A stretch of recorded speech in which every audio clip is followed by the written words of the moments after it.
મુંબઈથી બેંગ્લોર જતી ટ્રેનમાં એક ટીટી બધા લોકોની ટિકિટ ચેક કરતા હોય છે અને એ સમય દરમિયાન એક છોકરી સીટની નીચે છુપાઈને બેઠી હોય છે અને ટીટીની નજર તેની ઉપર જાય છે. એટલે છોકરીને બહાર નીકળવાનું કહે છે અને છોકરીની ઉંમર 13 થી 14 વર્ષની હોય છે. એ છોકરી બહાર નીકળતી વખતે ખૂબ ધ્રુજતી હોય છે, ખૂબ ડરતી હોય છે. ટીટી તેની પાસે ટિકિટ માગે છે પરંતુ તેની પાસે ટિકિટ હોતી નથી. તેથી ટીટી એવું કહે છે કે આગલા સ્ટેશન ઉપર તું ઉતરી જાજે, છોકરીની જાત છો એટલા માટે તને છોડી દઉં છું, પરંતુ આગલું સ્ટેશન આવે ત્યારે તું ઉતરી જશે. હવે આ બધું જ દ્રશ્ય એ ટ્રેનમાં બેઠેલી એક મહિલા જોતી હોય છે અને એ ઊભી થાય છે અને આ છોકરીને પૂછે છે કે બેટા તારે ક્યાં જવું છે? ત્યારે તે છોકરી કહે છે કે ક્યાં જવું છે ને એ જ મને ખબર નથી. ત્યારે એ મહિલા ટીટીને કહે છે કે આની મારી સાથે બેંગ્લોર જવાની ટિકિટ જ આપી દો, આ છોકરી મારી સાથે બેંગ્લોર આવશે. એ 13 થી 14 વર્ષની છોકરી એ મહિલા સાથે બેંગ્લોર જાય છે અને પેલી મહિલા છે તેના રહેવાની, ખાવા પીવાની તેમજ અભ્યાસની વ્યવસ્થા કરી આપે છે.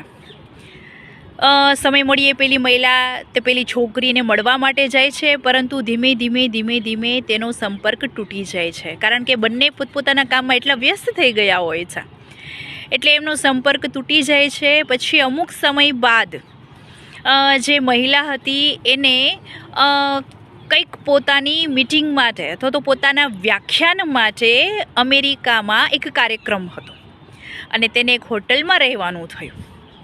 અને જ્યારે એમનું વ્યાખ્યાન પૂરું થઈ ગયું અને એ હોટલનું બિલ ભરપાઈ કરવા માટે જ્યારે રિસેપ્શન પર જાય છે ત્યારે એમનું બિલ ઓલરેડી ભરાઈ ચૂક્યું હોય છે અને એની પાસે એની સામે એક દંપતી ઊભું હોય છે. એમાંથી જે પત્ની હતી, જે છોકરી હતી, એ એવું બોલે છે કે મુંબઈથી બેંગ્લોરની ટિકિટ સામે આ બિલ સાવ તુચ્છ છે.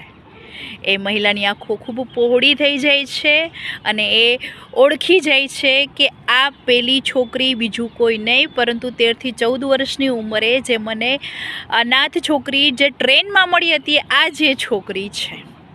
મિત્રો, કહેવાનો મતલબ એ છે કે ક્યારેક આપણી નાની નાની મદદ પણ ખૂબ મોટું પરિણામ લાવતી હોય છે અને એ મહિલા એ બીજું કોઈ નહીં પરંતુ ઇન્ફોસિસ ફાઉન્ડેશનના ચેરમેન શ્રી સુધામૂર્તિ હતા. બની શકે કે સામેનું પાત્ર સુધામૂર્તિ ન હોય પરંતુ આપણને કોઈકને મદદ કર્યાનો આનંદ, આત્મસંતોષ તો જરૂર ને જરૂર થશે. જેથી વધુને વધુ મદદ કરતા રહો અને વધુને વધુ પુણ્ય કમાતા રહો. આવા સદવિચાર સાથે થેન્ક યુ સો મચ.